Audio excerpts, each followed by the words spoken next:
एक बार की बात है। एक राज्य था जिसका नाम काला जंगल था। काले जंगल की रानी अपनी एक खूबसूरत बेटी के साथ जंगल में रहती थी। राज्य भर में सारे लोग खुश थे। आज परी की बेटी बेला 18 साल की होने वाली थी और परियों में यह प्रथा थी कि परियों की बेटी जैसे ही 18 साल की हो जाएं, वैसे ही उनकी शक्तियां उनको मिल जाती थी। आज रानी और उसकी बेटी और सारे जानवर रात को पूनम की चांद में पुण्य नदी के पास इकट्ठे होते हैं। मिट्टा मिट्टा और हिरनी, आज तो तू पार्टी में चलेगी।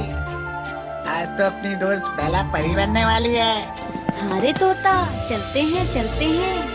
कल से तो तू बेला के साथ उड़ेगा। चलो चलो जल्दी चलते हैं। वहाँ नदी में डुबकी लगा के और परियों के देवता जीमो के आशीर्वाद के बाद रात 12 बजे बेला परी बनने वाली है। बेला, 12 बज गए हैं। अब तुम जैमू देवता का आशीर्वाद लो और फटाफट नदी में डुबकी मार लो। माँ, मुझे तो बहुत डर लग रहा है। डरने की कोई बात नहीं है, मैं तुम्हारे साथ हूँ ना। बेला डुबकी लगा के जैसे ही पानी के बाहर आती है, वह एक लाल परी बन जाती है। वहाँ जंगल से काफी दूर एक दलदली जंगल में हरी ऑक्स नामक दानव की प्रजाति का राज था। उनके राजा के मरने के बाद ऑक्स का सारा राज उसके बेटे जग्गी के पास आ गया। जग्गी बहुत ही बलवान और शक्तिशाली था। जग्गी ने थोड़े समय में आसपास के सारे साम्राज्य पे कब्जा कर लिया। उसके सामने ना तो कोई मनुष्य टिका, ना ही कोई परी। अंत में जीतते जीतते जग्गी की सेना जंगल के सामने पहुंच गई, जहां हमारी रानी का राज था। वहां बेला दिन भर परी बनने के बाद अपने दोस्त तोते और हिरन के साथ खेलती रहती थी। वह अपने जीवन में आने वाले जलजले से अनजान थी। थोड़े समय बाद रानी के गुप्तचरों ने रानी को ऑक्स की सेना के जंगल के सामने होने की खबर दी। उन्होंने बताया कि जंगल के सामने ऑक्स की सेना डेरा डाल चुकी है। रानी परी रात को चुपके से जब उनको देखने गई तो उनकी नजर जग्गी पर पड़ी। रानी भाग के वापस आई और अपने शाही बगीचे में सबको बुलाया। रानी ने सारी परियों और जानवरों को युद्ध की तैयारी करने को कहा। रानी को इतना परेशान आज तक कभी किसी ने नहीं देखा। यह देख बेला ने रानी से पूछा, माँ, आप इतनी परेशान क्यों हो? मुझे डर लग रहा है। और यह जग्गी कौन है जिसे आप इतना डर रही हैं? वह जहाँ जाता है वहाँ सबको या तो मार देता है या गुलाम बना देता है। जग्गी की सेना ने इस काले जंगल को चारों तरफ से घेर लिया है और मैं इन जानवरों को अकेला छोड़कर नहीं जा सकती। माँ, अब हम क्या करेंगे? बेला, तुम मुझे वचन दो कि तुम मेरे पीछे युद्ध में नहीं आओगी, और अगर मुझे कुछ हो गया तो तुम छुप के रहोगी और अपनी जान बचाओगी। अगली सुबह जग्गी की सेना काले जंगल की तरफ हमला करने लगी। रानी भी जंगल में अपने परियों, योद्धा जानवरों के साथ सेना लेके तैयार थी। दोनों सेनाओं में बहुत ही कड़ा मुकाबला हुआ। इस महासंग्राम को पीछे से खड़ा होके जग्गी देख रहा था।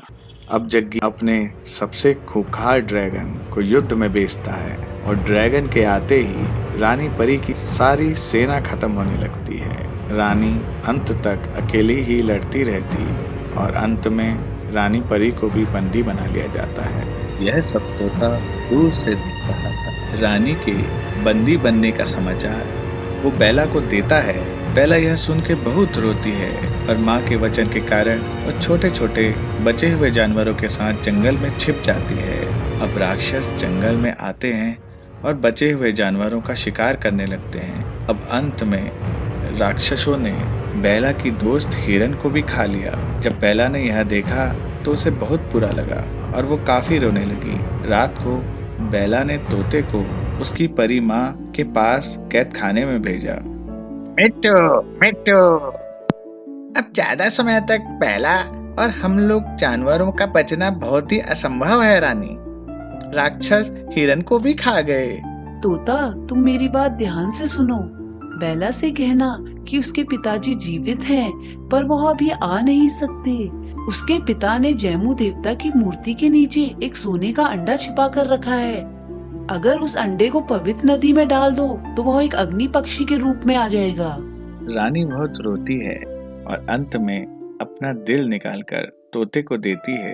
रानी कहती है कि वह तोता रानी का दिल बेला को दे दे। जैसे ही बेला यह दिल पकड़ेगी वैसे ही रानी की शक्तियां बेला को मिल जाएंगी और यह कह के रानी मर जाती है। तोता रानी का दिल बेला को दे देता है। बेला बहुत रोती है और जैसे ही वह दिल को पकड़ती है उसके अंदर रानी की भी शक्तियां आ जाती हैं। अब बेला काफी शक्तिशाली हो जाती है। तोता बेला को उसके पिता के बारे में बताता है और अग्नि पक्षी के बारे में भी बताता है।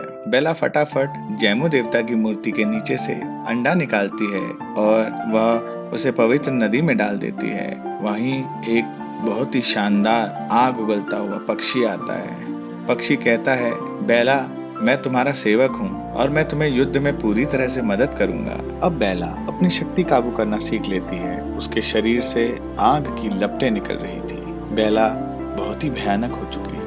अब बेला अग्नि पक्षी और तोते के साथ जग्गी से युद्ध करने चली जाती है। आग उगलती बेला सारी राक्षसों की सेना को चलाने लगती है। जग्गी यह दूर से देखता है। हारता देख जग्गी अपने ड्रैगन को बेला को मारने भेज देता है। तभी अग्नि पक्षी बेला को बचा लेता है और ड्रैगन और अग्नि पक्षी के बीच घमासान युद्ध हो जाता है। अब बेला की आग को देख सारे के सारे राक्षस भागने लगते हैं। तभी जग्गी बेला की तरफ आने लगता है। जग्गी, अगर तुझे अपनी जान प्यारी है, अपनी सेना लेकर यहाँ से वापस लौट जा, वरना तू और तेरी सेना बेमौत मारी जाएगी।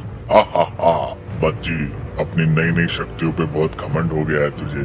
तूने अभी तक मेरी शक्तियाँ देखी ही कहाँ है, इसलिए तू मेरी गुलाम बन जा, ज्यादा समय तक जिंदा रहेगी।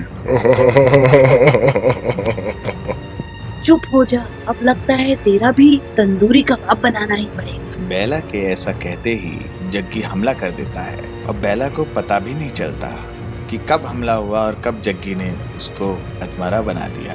जग्गी बेला से कहता है, बेला, अभी भी मेरी गुलाम बन जा, तेरे पास समय है। मुझे मार ही दे जग्गी, मैं झुकने वाली नहीं हूँ। जैसे ही जग्गी बेला पर आखिरी हमला करने वाला होता है, कोई बहुत ही तेजी से आता है और जग्गी को घायल कर देता है।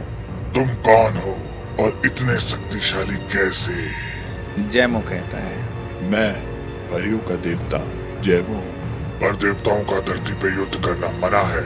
बेला मेरी और रानी परी की बेटी है, इसके लिए मैं कोई नियम नहीं मानता। जैमू जग्गी को मार देता है और बेला को अपने गले से लगाने के बाद स्वर्ग में वापस लौट जाता है। जंगल की बची हुई परियां बेला का इलाज करती हैं और बेला जंगल की रानी बन जाती है।